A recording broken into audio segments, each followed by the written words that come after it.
Hi, I'm Patrick van der Meer and this is Azure Websites 101. Well, this is going to be the last video.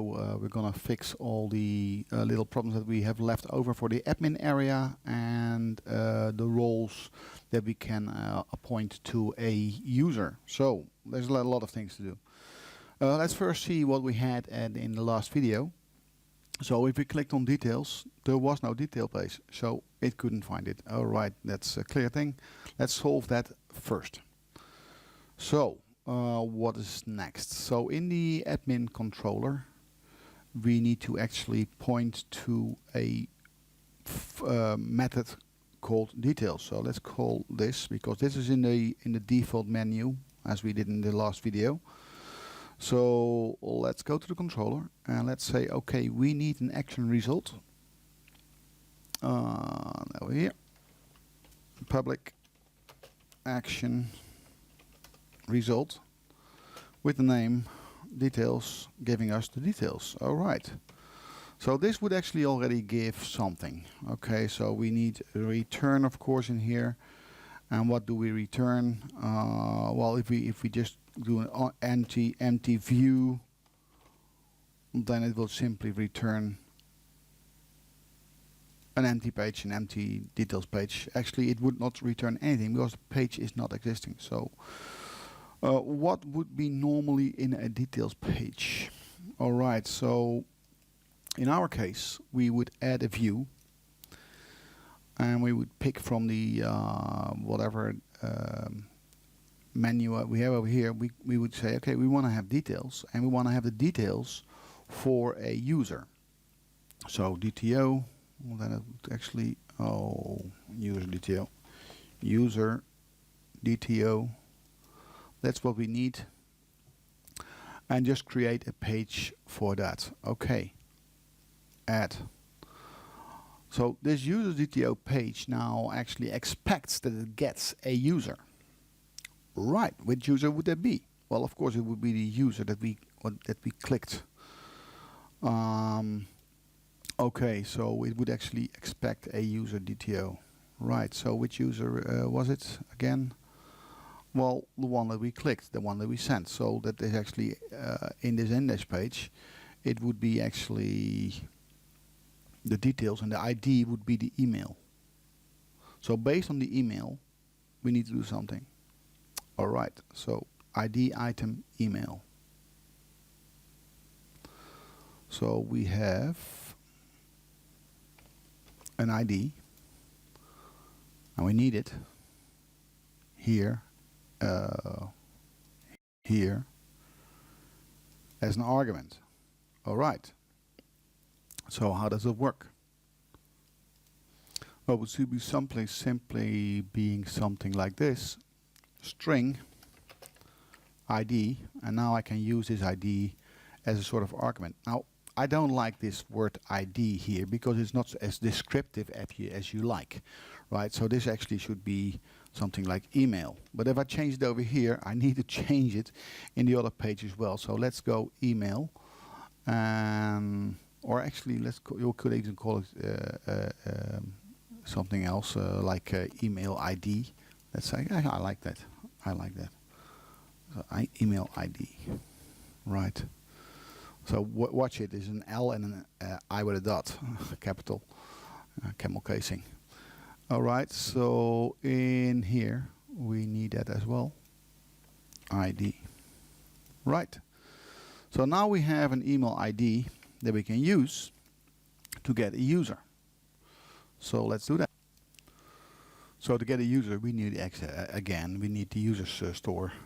And as we are only getting it, we're not going to do like here, we're not going to do the autosave, because only we're going to use this to get what we need. Okay, so how do we get a user from the user store? Well, we need this, and I'm going to explain this. So we need an identity user from the database. So we're going to use the user manager. See highlighted over here, and we get a user where the email is email ID. And we'll take the first one. So if there's the email is twice there. We only get the first one. Actually, it should not be there twice, but I don't know. Okay, well, shit happens. Then I have an identity user, and if it's, well, hopefully, if he's not in the database, then we'll have a null, and then we are returning a page with not found.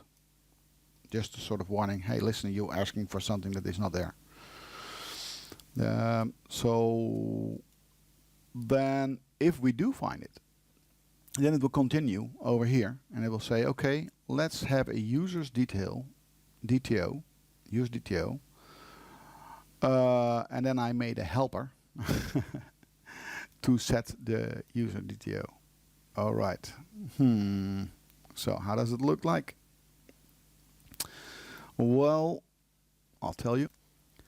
I am expecting that this helper is going to be used in other cases as well. So I thought, well, if I get users and I have to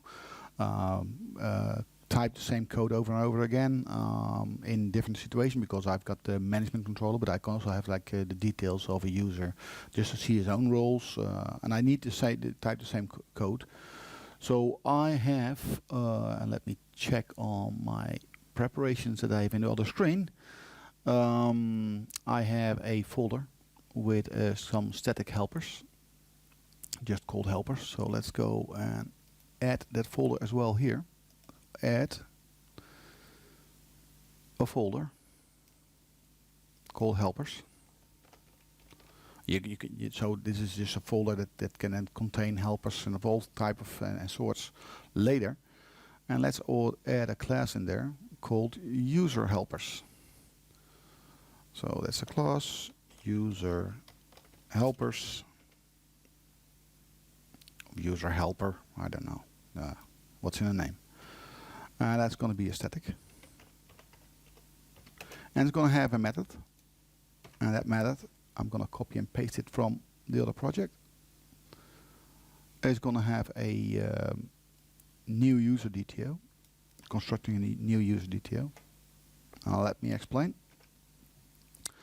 So when it's calling this, and let's resolve it first. Yep. And the use DTO is over there. And okay, I'll let it out for a moment. And of course, having this. So it says, well, you know, whenever you call this, this will return a user DTO. Okay, so I should maybe do this as a sort of task. Oh, well, never mind. So make a new user DTO. Transport all these things that you get from the user's ID, which is given as an argument. The identity user. Sorry, I misspoke. And get me the email, get me the username, and get me the phone number, and then set them to the user detailed DTO, and then return that user DTO. Now I also added another thing over here. I said, well, give me also the roles, because remember in the user DTO, let's have a look at that. Go to implementation. There is an empty list of roles. So we want to know what roles they are. So also for that, I'm using the helper, because this is also something that can be returning later. So let's uncomment this. And let's get user roles. So that's also a method.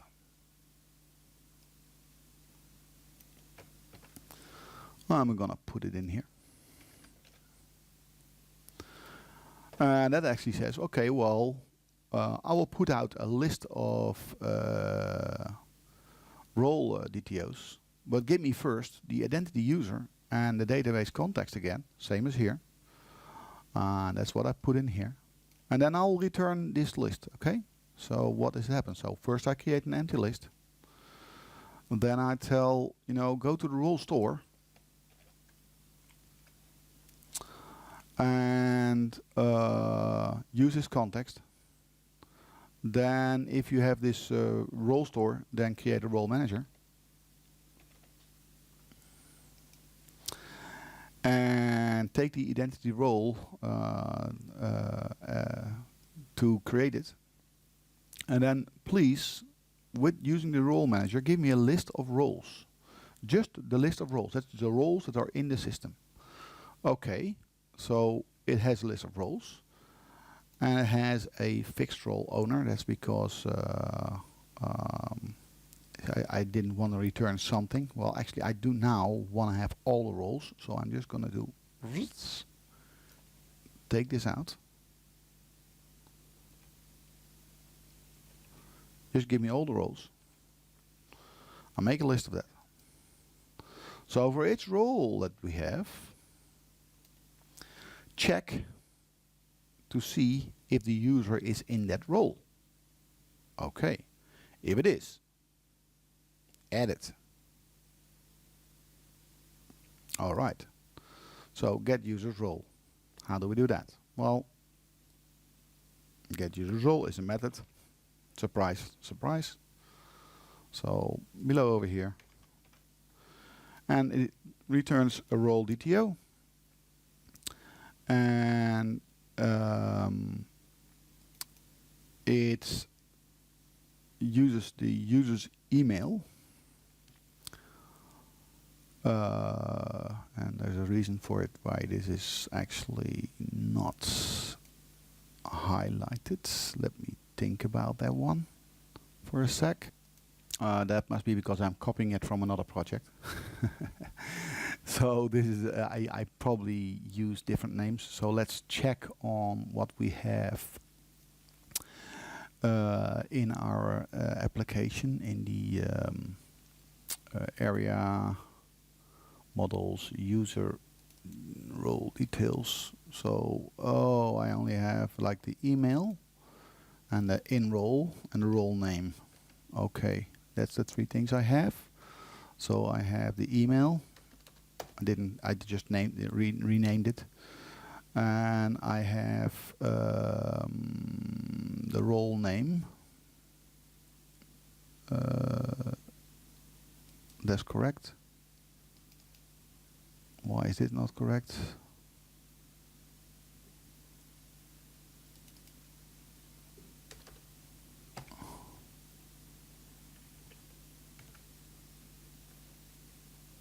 That's interesting. That is because, okay, I found why that is happening. Because I was copying, pasting this earlier on, and I forgot that this is a string instead of a role name, bool, I mean. So now the user helper will have less problems, and it says, well, this is okay. I'm fine with this. And then check if it is in role. So if the user role, any of the user's role is that role, that particular role with that role ID, which is passed in here, then it will check OK. And if not, it will say it's not true. So this is only returning true or false. Right, that should work. So let's go back to the roles, to the controller, because now we fixed a lot. Where's my controller? Oh, here's my controller. So we have a user helper, so we can resolve this. And what we'll do, this it will do is just return the whole list, the user with all the details in there. So now we only need to pass it into the view, red, and now this should work. Let's have a test. Pray. Because usually when you do all of this with copy and paste, you might just make mistakes. Actually, you make mistakes all of the time. Don't worry about it. If you make mistakes, don't worry. I make a lot more of mistakes. I'm good at it. I can be so good that I get frustrated. Okay, wait until everything is booted. Which should be around. Yay! Now. So let's log in as Joe the admin.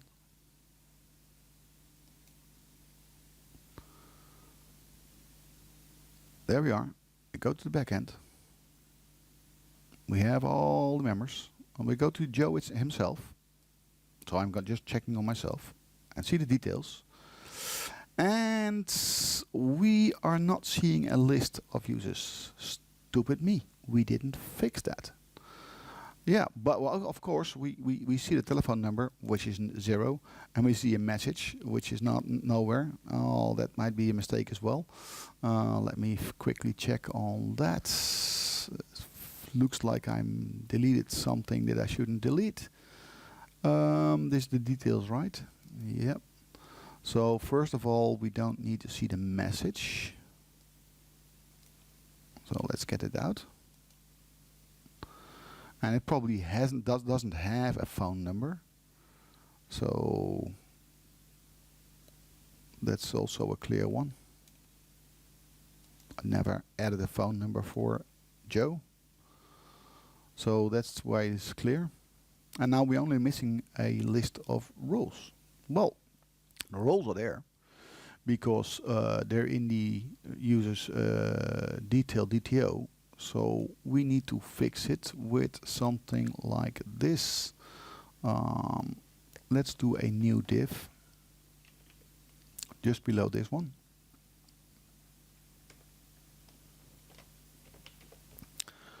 And let's do a class of container. Actually,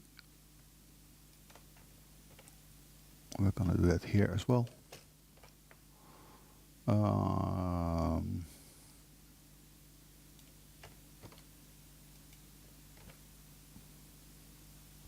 don't know. No, let's not make it too messy. So let's see where we're at now. Let's save this and then refresh this. Yeah, okay, fine. I'm not happy with this, but it is just not a course of how to use Bootstrap to fix everything. So let's just take it as what it is. I will take the container out. I like the lineup over here, and then have the roles slightly inside of that. All right. Actually, we could do something like this.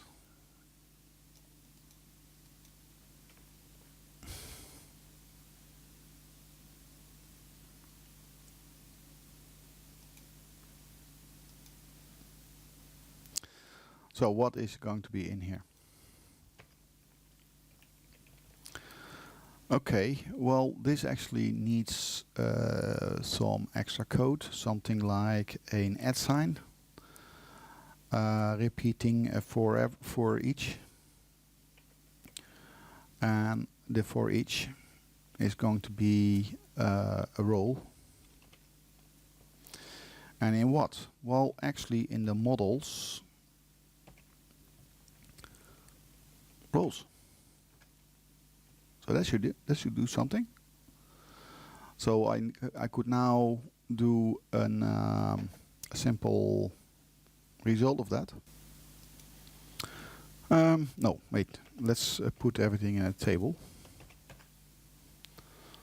So in this table, we'll have that for each loop.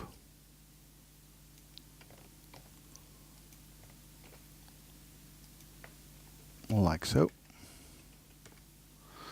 And let's get all the results in the table as well. So we need something like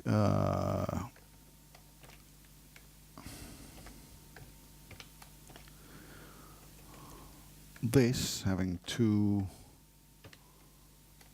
results for everything. So in here we have the role name, I think. So that needs to be an HTML helper, HTML, and that's going to be a something like a text or a display for the role dots. Oh boy.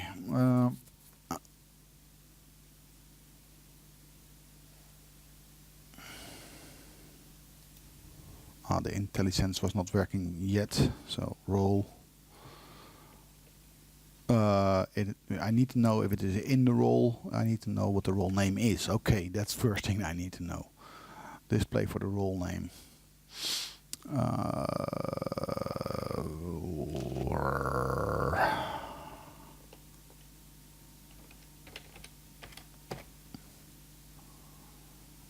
Something like that. Okay, and we also need something then to see if it is checked. So is it in a role? And it will just return true or false, I guess. So let's see what it does.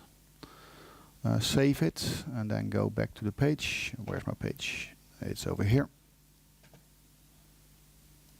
That was the page with the error.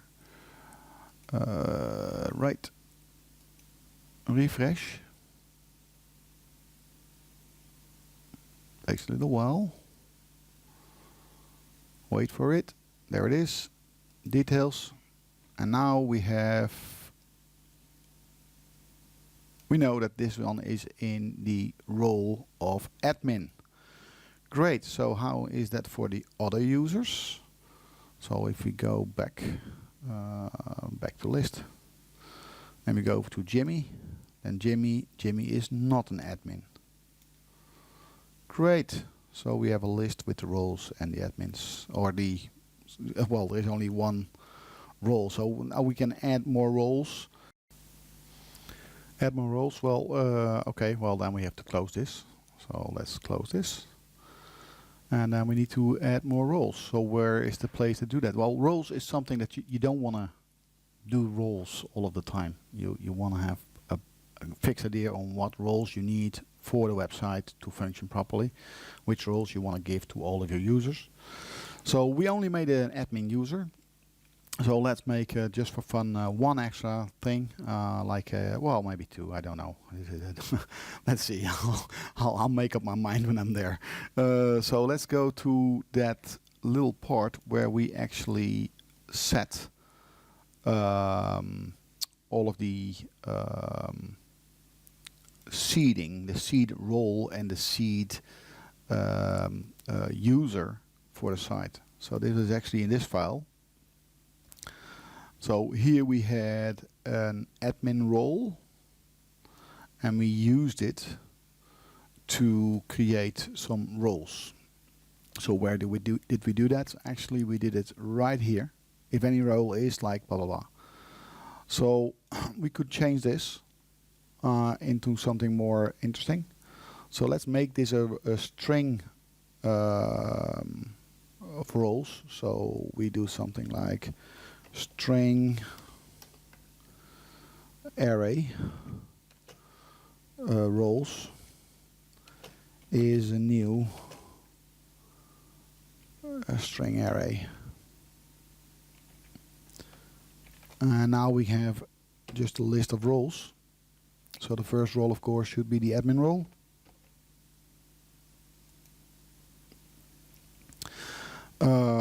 So admin. So what if we want more roles? We have a I don't know, moderator.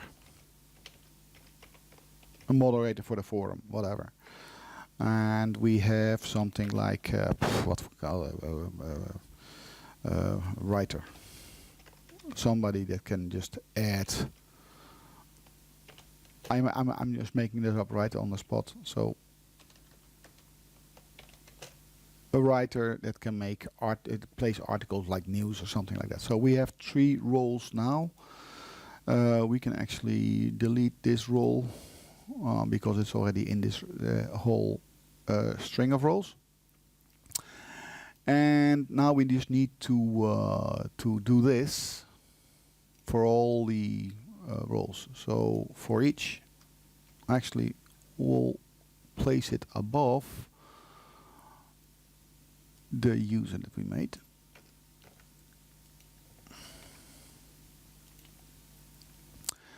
And we'll say something like for each role in roles, do this. check to see if the role is already there. So we need to check, of course, we need to adjust a little, because now this admin role should be role. So it just checks if somebody is in, or if that role exists. If it does exist, just make the role, okay? That should give us more roles. Now, did we break anything? Yes, of course, we did break this. Because this said, okay, well, put this guy in a role, and we deleted the code that was belonging to that. So to avoid repeating, we'll have to remember that this is always the first role. So we go to roles, and we say, well, role number 0, counting with 0 first. That's what we need to do.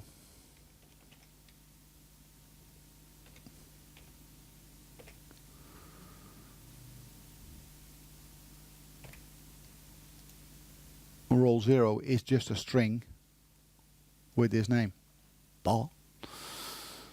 Okay, so that will do. Do I need to fix that on more at more places? So let's see.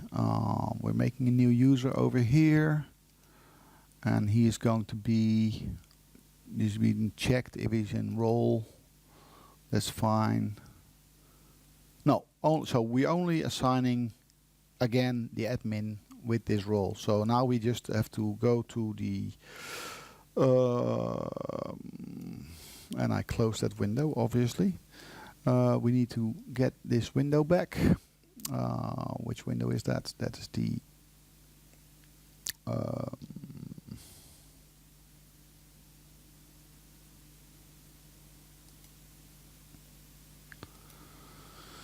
and we need to just say update. That's small. Can I get this bigger? Yes, I can. All right, let's do it like this. It's funny that the control mouse wheel is doing both windows. I would expect this. Actually, I think I recorded with the first videos with Visual Studio 2017. This is 2019. Okay, update database. That should work.